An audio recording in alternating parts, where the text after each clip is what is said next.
ओम नमः शिवाय। मैं हूं एस्ट्रोलॉजर के सिन्हा और मैं अपने इस यूट्यूब चैनल पर आप सभी का हार्दिक स्वागत करता हूं। एक महत्वपूर्ण विषय पर वीडियो यहां पर बना रहा हूं और इसका रिलेशन सभी लोगों पर है, अर्थव्यवस्था। क्योंकि आपने देखा जिस तरीके से श्रीलंका में अर्थव्यवस्था एक के बाद एक चरमरा गई थी और राष्ट्रपति भवन में जिस तरीके से लोग आ गए थे, इसके अलावा पाकिस्तान में भी इसी तरीके के यानी रिसेशन की अगर हम बात करते हैं, रिसेशन हर जगह लगभग देखने को मिल रहा है आज के डेट में। चाहे वो श्रीलंका की बात कर लिया जाए, चाहे वो पाकिस्तान की बात किया जाए, चाहे वो चाइना की बात किया जाए, चाहे वो अमेरिका की बात किया जाए, चाहे वो यूरोप की बात किया जाए, रिसेशन पर सबसे बड़ी भविष्यवाणी यहाँ पर मैं कर रहा हूँ। और आगे कब तक ये रिसेशन कंटिन्यू रहेगा, पहले के वीडियो में भी क्लियर किया हुआ था। पहले के वीडियो में जब मैं जून जुलाई की भविष्यवाणी बताई थी, उसमें कई भविष्यवाणी ऐसी थी, 5 भविष्यवाणी में एक भविष्यवाणी अर्थव्यवस्था को लेकर भी की गई थी। और उस भविष्यवाणी में भी ये बताया गया था कि रिसेशन का यानी मंदी का जो दौर है वो अभी चलेगा।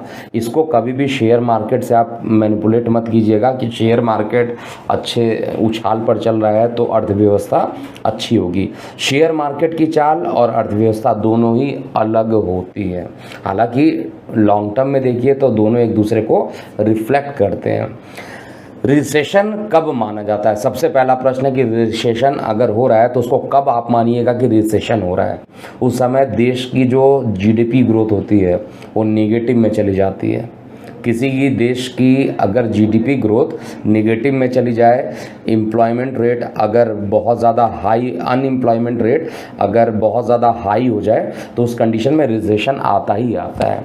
और इस पर मैंने गहन अध्ययन किया, क्योंकि देखिए यहाँ पर जो ग्रहों की हम बात करेंगे और प्योर एस्ट्रोलॉजी की जो बात करेंगे, उसमें बहुत सारे ग्रह तो रोज़ राशि परिवर्तन करते हैं, या कहा जाए सबसे जल्दी महीने में कई ग्रहों का राशि परिवर्तन होता है। सूर्य प्रत्येक महीने में राशि परिवर्तन करते हैं, इसलिए रिसेशन के लिए सूर्य को आप जिम्मेदार नहीं कह सकते हैं। चंद्रमा का 2.25 दिन में नक्षत्र ये राशि परिवर्तन होता है, तो चंद्रमा भी इसमें रिस्पॉन्सिबल नहीं होंगे। रिसेशन एक बड़ा टाइम फ्रेम लेता है। ऐसा नहीं है कि आज रिसेशन लगा और कल को रिसेशन ख़त्म हो जाए। It takes a long time. अगर ये लंबा टाइम लेता है तो निश्चित रूप से बड़े ग्रहों का प्रभाव इस पर रहेगा। और बड़े ग्रहों में प्रभाव की अगर बात करते हैं तो बड़े ग्रहों के प्रभाव में जो रहेगा उसमें देव गुरु बृहस्पति की बात किया जाए, उसमें शनिदेव की बात किया जाए, उसमें राहु की बात किया जाए, उसमें केतु की बात किया जाए, इन सभी से ही रिसेशन को डिफाइन किया जाता है। इसके अलावा यूरेनस, नेपच्यून, प्लूटो को भी आप इसमें नेगलेक्ट नहीं कर सकते हैं। क्योंकि देखिए जब हम मेदिनी की बात करते हैं, मेदिनी ज्योतिष जो होता है वो ग्लोबली बताता है, किसी देश के बारे में बताता है कि क्या वहाँ की अर्थव्यवस्था रहेगी। आइए स्टार्ट करते हैं और इस वीडियो को बिल्कुल स्किप मत कीजिएगा, ज़्यादा से ज़्यादा शेयर कीजिएगा। और जिन लोगों ने इस चैनल को सब्सक्राइब नहीं किया है वो अभी भी सब्सक्राइब कर लें और बेल आइकन को ज़रूर दबा दीजिए, ताकि जब भी मैं लाइव रहूँ आपको नोटिफिकेशन मिल जाए। दूसरा, महादेव लाइव सेशन का आयोजन इस आगामी सोमवार को किया जा रहा है और उसमें अपनी कुंडली का फ्री एनालिसिस आप करा सकते हैं। और उसकी जो टाइमिंग रखी गई है इस बार शाम को 5 बजे से 6 बजे के बीच में रखी गई है टाइमिंग। थोड़ा इसको नोट कीजिएगा, 8 से 9 की जगह पर इसको शाम को 5 से 6 रखा गया है। रिसेशन की पूरी हिस्ट्री जो मैंने एनालिसिस किया है, 1973 मतलब हुआ तो काफ़ी दिनों से, कई बार रिसेशन का सामना देश ग्लोबली हुआ है। लेकिन अगर रिसेशन की रिसेंट हिस्ट्री देखा जाए, 50 साल के अंदर की अगर हिस्ट्री देखते हैं तो उसमें 1973-1975 में एक तगड़ा रिसेशन आया था। उससे पहले 1960 में आया था। देखिए 1960 में शनिदेव अपने स्वराशि में पहुंच गए थे और इसके अलावा 1973 में शनिदेव मिथुन में गोचर कर रहे थे, केतु के साथ इनका गोचर चल रहा था। जब भी मैंने जो रिसर्च किया है पूरा का पूरा, ये मेरा अपना रिसर्च है और इस रिसर्च रिसर्च में मैंने यही पाया है कि जब भी गोचर में शनि केतु साथ हो जाते हैं या शनि पर केतु की दृष्टि, केतु पर शनि या केतु पर शनि कहा जाए, शनि पर केतु कहा जाए, इन दोनों की अगर परस्पर युति हो जाती, दृष्टियां पड़ती हैं, तो ऐसे कंडीशन में रिसेशन की संभावना बहुत ज़्यादा बढ़ जाती है। अब इसके लिए देखा जाए, क्योंकि इनका मोमेंट तो फिक्स्ड है, अब आप ये सोच रहे होंगे कि इनका मोमेंट तो 2.5 साल में शनिदेव राशि परिवर्तन करते हैं, 1.5 साल में राहु केतु का राशि परिवर्तन होता, तो इनके बीच में जो मीन डिफरेंस आएगा वो लगभग 1 साल का रहेगा। और अगर एक दूसरे के रिलेटिव हाउस की बात किया जाए, एक रेट्रो चलता है और एक डायरेक्ट मोशन में चलता है, तो दोनों की गति अपोजिट होने के कारण एक पर्टिकुलर अंतराल के बाद रिसेशन तो हमेशा आना चाहिए।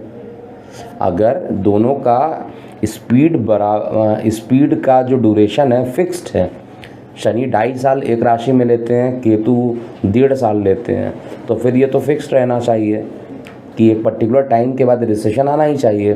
तो इसका अगर आप ग्राफ देखिएगा तो साइनोसॉइडल ग्राफ होना चाहिए, एक पर्टिकुलर टाइम पर हाई गया, फिर एक डाउन गया, फिर हाई और डाउन, ऐसा होना चाहिए, लेकिन ऐसा तो होता नहीं है यहाँ पर, क्योंकि देवगुरु बृहस्पति की गति को भी आपको देखना पड़ेगा, इनके परमुटेशन कॉम्बिनेशंस को भी देखना ही पड़ेगा। तो 1973-75 में मैंने क्या देखा, शनि केतु की युति बन रही थी और बृहस्पति अपनी नीच राशि में थे, रिसेशन का प्रारंभ हुआ और 1973 की स्थिति ये थी। 75 में जो शनि की जो दृष्टि थी वो बृहस्पति पर पड़ रही थी डायरेक्टली, और बृहस्पति स्वराशि में भी गोचर कर रहे थे। उस समय रिसेशन स्टार्ट हुआ, 1973 में स्टार्ट हुआ और 1975 में रिसेशन जो था लगभग खत्म हो गया।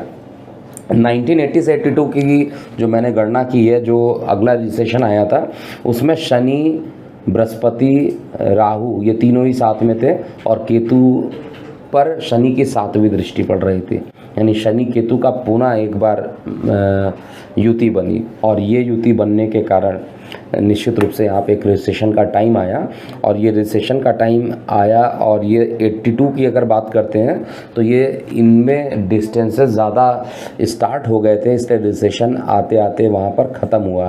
तो पहला 1973-75 में भी देखा, 1982 में भी मैंने देखा, 1990-91 शनि अपनी स्वराशि में पुनः प्रवेश किए, 60 में भी रिसेशन आया था।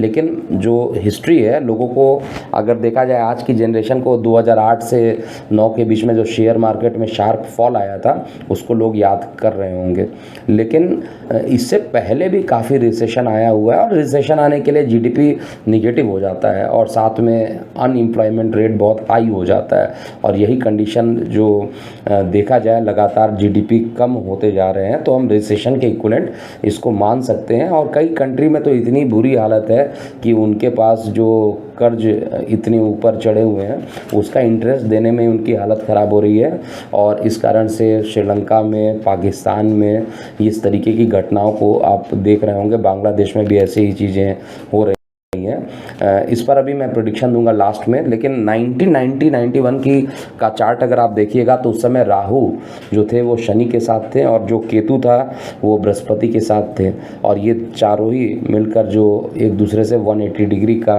एंगल बना रहे थे। इसमें भी ज़बरदस्त रिसेशन का सामना भी करना पड़ा। इसी बीच में कुवैत में जो तेल कारखानों में जो के कारण जो पूरा ईरान इराक के युद्ध का उद्घाटन हो गया था यहाँ पर।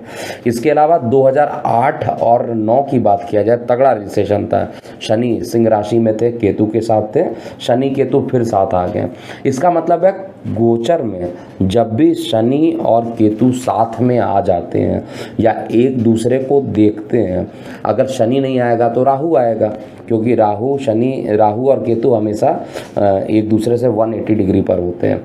तो राहु और शनि का या शनि और केतु का आप कहिए युति जब भी बनेगा गोचर में और बृहस्पति पर भी इनका प्रभाव अगर रहेगा तो रिसेशन की संभावना बहुत ज़्यादा हो जाती है। 2008-9 में एग्जैक्टली यही हुआ, शनि केतु के साथ थे सिंह राशि में। सिंह में शनि वैसे ठीक माना जाता, अपने पिता के घर में है, लेकिन केतु के साथ ही ब्लास्ट कर दिए और ये शेयर मार्केट का सबसे बड़ा शार्प फॉल देखने को इस समय मिला था। अब हम बात करते हैं 2020 में, जब ये कोविड समय आया था।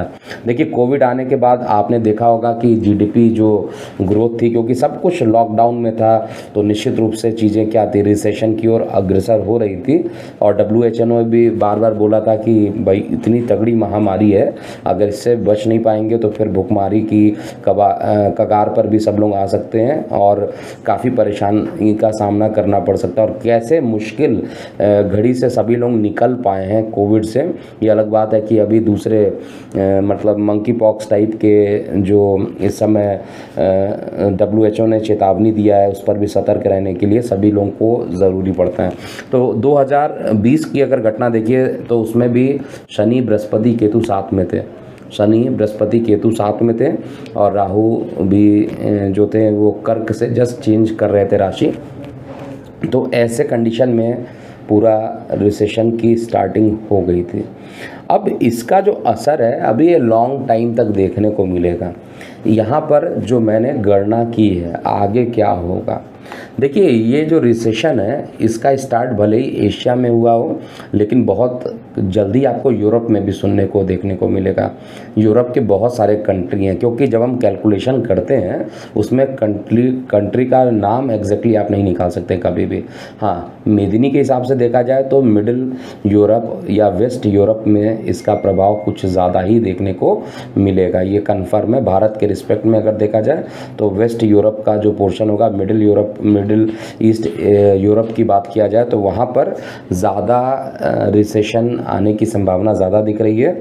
और ये रिसेशन का जो दौर रहेगा अभी भी 2023 में, जब शनिदेव अपने मूल त्रिकोण में जाएंगे और वहाँ पर बैठकर और उसी कंडीशन में केतु भी वहाँ पर विराजमान रहेंगे, तो उनकी जो दृष्टि पड़ेगी शनि की, एक तो नीच दृष्टि राहु पे पड़ेगी, और केतु पर दृष्टि हो या राहु पर दृष्टि हो, किसी एक पर दृष्टि अगर पड़ती है तो एक तगड़ा रिसेशन की संभावना रहती है।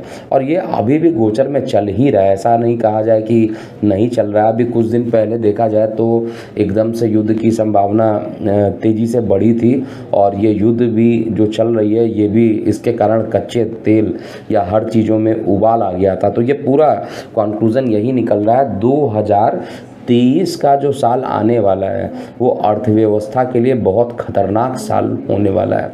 शेयर मार्केट में एक बार पुनः बड़ी तगड़ी गिरावट आने की संभावना भी दिखाई दे रही है, और ये संभावना जो मुझे दिख रही है इसको मैं अभी आने वाले अगस्त और सितंबर की भविष्यवाणियों में अपडेट करूंगा। कल या परसों में आपको ये वीडियो मिल जाएगा, हो सकता है आज ये पूरा रेडी अगर हो जाता है तो आज भी इसको पब्लिश कर दिया जाएगा। तो शनि और केतु की युति होती है अगर कभी भी, और बृहस्पति बुरे प्रभाव में अगर आ जाते हैं, ऐसी कंडीशन जो बनती है, इन कंडीशंस में निश्चित रूप से परेशानी होती है। बृहस्पति के बुरे कंडीशन का मतलब है उस पर या तो राहु की दृष्टि पड़ जाए, या तो केतु की, या तो शनि, यही तीन ग्रह को खराब ज़्यादा माना जाता है। नैसर्गिक रूप से शुभ ग्रह बृहस्पति देव है, और उस पर अगर ये कंडीशन बनेगी तो निश्चित रूप से कहा जाए तो रिसेशन का दौर बहुत तेज़ी से स्टार्ट हो जाएगा। और इसका सबसे पहला असर जो है आपको देखने को मिल भी चुका है, और इसका आने वाले टाइम में भी यूरोप पे सबसे ज़्यादा बुरा प्रभाव पड़ेगा, ये श्योर हूँ। और 2023 में अर्थव्यवस्था चरमरा जाएगी पूरे तरीके से कहा जाए तो। काफ़ी परेशानी 2023 लेके आने वाला है। 2023 के जो चार्ट हैं उस पर भी भविष्यवाणी अलग से मैं अपडेट करूँगा, लेकिन 2023 में कहा जाए तो अर्थव्यवस्था को लेकर काफ़ी परेशानी रहेगी, और ये जो परेशानी रहेगी करीबन 2023 के लास्ट तक जाकर सही होगी। और शेयर मार्केट में एक तगड़ा शार्प फॉल नीचे की ओर आता हुआ मुझे दिखाई दे रहा है, क्योंकि जो मैंने बताया था गोल्ड और सिल्वर के रेट्स के बारे में, 70,000 तक पहुंच जाना या 65,000 तक गोल्ड के रेट पहुंच जाना, वो 55 तक पहुंचा था। 10,000 का रेट बढ़ने का मतलब एक बड़ा रिसेशन ही होता है। तो ये रेट 55 तक टच भी किया था, क्रूड ऑयल भी एग्जैक्टली उसी लेवल को टच किया था जहाँ तक बताया था, बट उससे भी आगे इसको जाना चाहिए था। अभी इस साल अगर नहीं जा रहा है तो आने वाले टाइम में ये जब शेयर मार्केट में गिरावट गिरावट बहुत तेज़ी से होगी तो निश्चित रूप से उसकी गणना भी मैं यहाँ पर करूँगा। लेकिन रिसेशन के लिए आप सभी रेडी रहिए, यहाँ पर एक तगड़ा रिसेशन होगा। भारत पे अब क्वेश्चन होता है कि इसका कितना प्रभाव पड़ेगा। तो भारतीय इतिहास में जितने भी रिसेशन आए हैं उसको भी अगर देखा जाए तो ग्लोबली रिसेशन से कनेक्टेड ही मुझे दिख रहे हैं। तो 2022 में आप कहा जाए दिसंबर तक का जो टाइम है थोड़ा सा राहत ज़रूर देगा हर चीज़ों में, लेकिन 2023 के स्टार्टिंग में जनवरी के बाद से रिसेशन तेज़ी से बढ़ेगा और ये अक्टूबर 2023 तक सबसे पीक पे रहेगा। उसके बाद धीरे धीरे ये रिसेशन कम होता हुआ दिखाई देगा और सामान्य रूप से अर्थव्यवस्था पटरी पर आते हुए दिखाई देगी। तो अभी के लिए इतना ही। मैं हूँ एस्ट्रोलॉजर के एम सिन्हा। ओम नमः शिवाय।